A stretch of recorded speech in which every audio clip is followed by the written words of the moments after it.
DJ Moral Stories.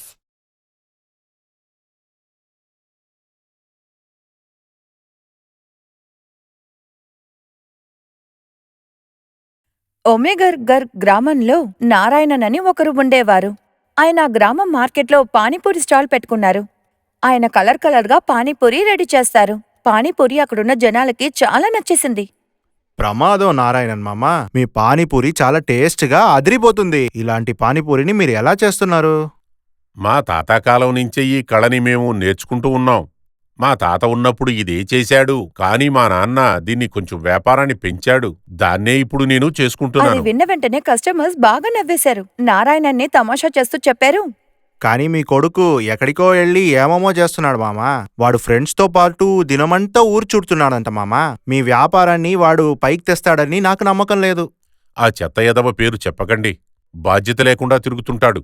గుడిసెల్లో ఉండి బంగ్లాల గురించి కలలు కంటుంటాడు వాడు. నారాయణన్ కొడుకు మోహన్ నాన్న చేసే పానీపూరి బిజినెస్ ని చాలా చిన్న పనిగా చూసేవాడు. అందుకని సిటీకి వెళ్లి వేరేదైనా పని చేసుకోవాలని కోరుకున్నాడు. నేను పెద్ద పైసాలోడు అవ్వాలని కలకంటున్నాను. అందువల్ల నేను ఈ చిన్న చిన్న పనులని అసలు చేయగలను. ఊరికే అంతా మనం పెద్ద డబ్బుగొల్లోళ్ళం అవ్వలేమో. దానికోసం మనం పెద్దగా ఏదైనా చెయ్యాలి. అలా ఏమోనా చేయాలనే నేను ఆలోచిస్తున్నాను. సిటీకి వెళ్ళి పెద్ద రెస్టారెంట్ లేకపోతే హోటల్ పెట్టాలని అనుకుంటున్నాను. లేకపోతే పెద్ద నగలంగడి పెట్టాలా అనుకుంటున్నాను. అది విన్న వెంటనే తన మిత్రుడు సోహన్ చెప్పాడు, ఇప్పుడు నువ్వు ఎందుకు ఏదోదో చెప్తున్నావు? మీ నాన్నగారు పానీపూరి అంగడి పెట్టి ఉన్నాడు కదా, నువ్వు అదే చూడొచ్చు కదా. నువ్వు దానికైనా పెద్దగా ఏమన్నా చేశావంటే నేను ఆ మీసని ఎత్తేస్తాను రా. సోహన్ చెప్పింది విన్న వెంటనే మోహన్ ఖచ్చితంగా అది చెయ్యాలని నిర్ణయించాడు. తర్వాత ఒకరోజు నారాయణతో తను చెప్పాడు, నానా, నేను చాలా పెద్ద డబ్బులోడు అవ్వాలి. నువ్వు ఎలాగైనా డబ్బుగలడబావరా. నేనేమన్నా వద్దన్నానా, నిన్ను ఆపానా? డబ్బులోడు అవ్వాలంటే నేను చాలా పెద్ద వ్యాపారాలంతా చెయ్యాలి నాన్న. వ్యాపారానికి డబ్బులు అవసరం వస్తుంది. దానికి మీరు కట్టిన ఇల్లుని పొలాన్ని పెట్టి నేను లోన్ అది విన్న తీయాలనుకుంటున్నాను. వెంటనే నారాయణకి మోహన్ చెప్పే ఈ చెత్త ఐడియాలని విన్న వెంటనే కోపం వచ్చేసింది. ఆయన కోపం కంట్రోల్ చేసుకోలేకపోయాడు. దాన్ని మీరి తెలివితేటలతో తను మోహన్ కి అర్థమయ్యేలా విషయం చెప్పారు. అద్భుతంరా. నువ్వు చాలా తెలివితేటలు ఉన్నాయే నీకు. పెద్ద డబ్బుగలడవ్వాలనే ఆశతో నువ్వు తండ్రినే రోడ్డు మీదకి తీసుకొచ్చేటట్టు చెయ్యక, ఒకవేళ నీ బిజినెస్ సాగకపోతే? ఎందుకు జరగదు నానా? మీరు కావాలంటే చూడండి, ఏరోప్లేన్ స్పీడ్లో నేను పైకొచ్చి చూపిస్తాను. లేదు లేదు లేదు, నువ్వు కన్ఫామ్గా ఒక విషయం నాకు చెప్పు. ఆ తర్వాత నువ్వు ఏదన్నా చేసుకో. ఇంటిని పొలాన్ని పెట్టి లోన్ తీసుకునే బదులు లేకపోతే దాన్ని అమ్మేద్దాం.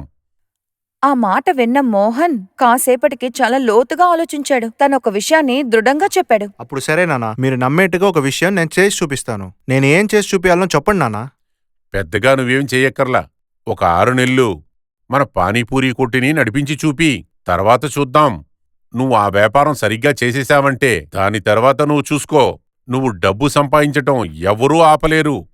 నేను ఒప్పుకుంటాను నాన్నా. ఆ రోజు నుంచి నారాయణన్ ఇంట్లో పడుకుని రెస్ట్ తీసుకున్నారు. మోహన్ గ్రామం మార్కెట్లో పానీపూరి స్టాల్ పెట్టుకున్నాడు. మొదట్లో ఆ పని మీద తనకి ఇంట్రెస్టే లేదు. కానీ ఆ తర్వాత కొంచెం కొంచెంగా వచ్చే కస్టమర్స్ అందరూ పొగిడిన తర్వాత తనకు ఆ పని చాలా చాలా నచ్చేసింది. అరే మోహన్, నువ్వు మీ నాన్నకంటే బాగా చేస్తున్నారా పానీపూరి? అది అసలు వదలండి. దీనికెంత నా ప్రశంసతో ఇస్తారు? ఒకవేళ మీరు ప్రశంసతో ఇచ్చేది కోసం మా నాన్న దగ్గర వెళ్ళి లంచం తీసుకొచ్చారా ఏమి? అరే లేదురా, నిజంగానే నీ పానీపూరి చాలా టేస్ట్గా ఉంది. నా మీద నీకు నమ్మకం లేకపోతే వీళ్ళెవరన్నా అడిగి చూడు. కొంచెం కొంచెంగా మోహన్ పానీపూరి బిజినెస్ ని చాలా ఇంట్రెస్ట్తో చేశాడు. తర్వాత ఒకరోజు మనసులో ఆలోచించుకున్నాడు, ఇప్పుడు నేను మా నాన్న దగ్గర వేసిన డీల్లో గెలుస్తాను. ఎందుకంటే నా పానీపూరి బిజినెస్ ముందు కన్నా ఇప్పుడు చాలా బాగా వెళ్తుంది. అలా ఆలోచిస్తూనే మోహన్ తన పానీపూరి బిజినెస్ ని చాలా ఇంట్రెస్ట్ తో చేశాడు. ఈ పానీపూరి ప్రజలందరికీ బాగా నచ్చేసింది. అందులో వాడికి మంచి ఆదాయం కూడా దొరికింది. అందుకోసం తను చాలా సంతోషించాడు. ఒకరోజు రాత్రి తను నిద్రపోయేటప్పుడు తన తాతయ్య తన కలలో వచ్చారు. కానీ నేను ఇలాగా పానీపూరి అమ్మే చూసి చాలా సిగ్గుపడుతున్నాను తాత. ఒక్క విషయం బాగా తెలుసుకో బాబు. ఏ పని చెయ్యాలన్నా పెద్ద కష్టం కాదు. పనే. రేపు నుంచి మీ నాన్న దగ్గర వెరైటీగా పానీపూరి చేయటం నేర్చుకో. ప్రజలకి చేసి పెట్టు.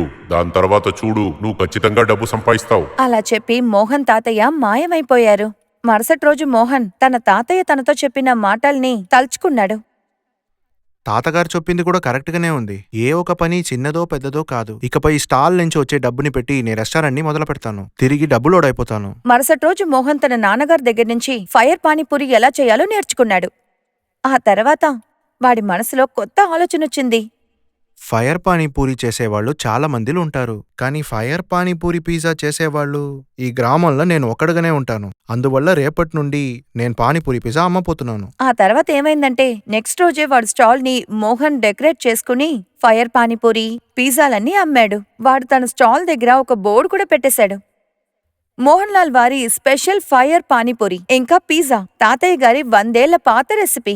రండి రండి, మోహన్ లాల్ ఫైర్ పానీపూరి పిజ్జాని తినండి, తర్వాత బహుమతి తీసుకోండి, సంతోషంతో పొండి.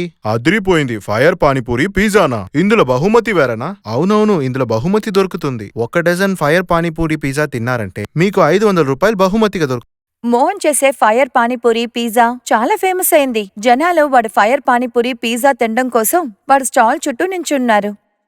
అదిరిపోయింది, నీ ఫైర్ పానీపూరి పిజ్జా చాలా బాగుంది. నువ్వు చెప్పినట్టు 12 పిజ్జాలు తిన్నాను. ఇప్పుడు బహుమతి ఇవ్వు. ఖచ్చితంగా, ఇందాండి మీ బహుమతి. కొంచెం కొంచెంగా వాడి ఫైర్ పానీపూరి పిజ్జా వల్ల మోహన్ చాలా డబ్బులు సంపాదించాడు. అది చూసి నారాయణ్ చాలా సంతోషపడ్డాడు. అప్పుడు మోహన్తో చెప్పారు, ఇటు చూడు మోహన్, ఇప్పుడు నాకు నీ మీద నమ్మకం వచ్చింది. నువ్వు ప్రతి బిజినెస్ని బాగా చేస్తావని. ఇప్పుడు నువ్వు ఇంటిని పొలాన్ని తాకట్టు పెట్టి ఆ నగరానికి వెళ్ళు. అది విని మోహన్ చెప్పాడు, కానీ నేనిప్పుడు అప్పు తీసుకుని పని చేయాల్సిన అవసరం లేదు నాన్న. ఇప్పుడు నా డబ్బుతో నేను ఏ పని చేయాలనుకుంటున్నానో చేయగలను. కాని ఆ పని చాలా చిన్నది కదా. ఇది చెయ్యటానికి నీకు మనసుకి కష్టంగా లేదా? నానా, ఏ ఒక పని చిన్నదో పెద్దదో కాదు నాన్న. ఏ ఒక పని చేస్తానో మన మనసుతో చేయాలి. అది నేనిప్పుడు అర్థం చేసుకున్నాను. తాతగారు నాకది అర్థం అది చేయబట్టారు. విన్న నారాయణనికి చాలా సంతోషంగా ఉండింది. ఆ రోజు నుంచి నాన్న కొడుకు కలిసి ఫైర్ పానీపూరి పిజ్జా అమ్మడం మొదలుపెట్టారు. కొద్ది రోజుల తర్వాత మోహన్ తన సంపాదన వల్ల సిటీలో ఒక అందమైన రెస్టారెంట్ ని ఓపెన్ చేశాడు. వాడి పెద్ద రెస్టారెంట్ ని చూసిన వెంటనే వాడి మిత్రులందరూ ఆశ్చర్యంతో నోరు వెళ్లబెట్టారు. అప్పుడు మోహన్ సోహన్ ని చూసి చెప్పాడు, ఏం సోహన్, నువ్వు బెట్టు కట్టినట్టు నీ మీస తీసేస్తావు కదా? నువ్వే చెప్పావు కదా జీవితమంతా మా నాన్నలాగా నే స్టాల్లోనే ఉండిపోతానని. ఇప్పుడు చూడు నేను ఎంత పెద్ద రెస్టారెంట్ పెట్టి ఉండాను అని. అది విన్న వెంటనే సోహన్ సిగ్గుతో తల దించుకున్నాడు. తర్వాత మోహన్ దగ్గర క్షమాపణ అడిగాడు. దయచేసి నన్ను క్షమించు స్నేహితుడా. ఈ రోజు నేను అర్థం చేసుకున్నాను, మన కష్టపడి పనిచేస్తే నీలాగా అందరూ పెద్ద మనుషులు అవుతారని. అది విని మోహన్ చాలా సంతోషించాడు. ఆ తర్వాత మోహన్ గెలుపుకి రహస్యం తెలుసుకున్నాడు. తర్వాత వాడి జీవితంలో ఎన్నో సాధించాడు.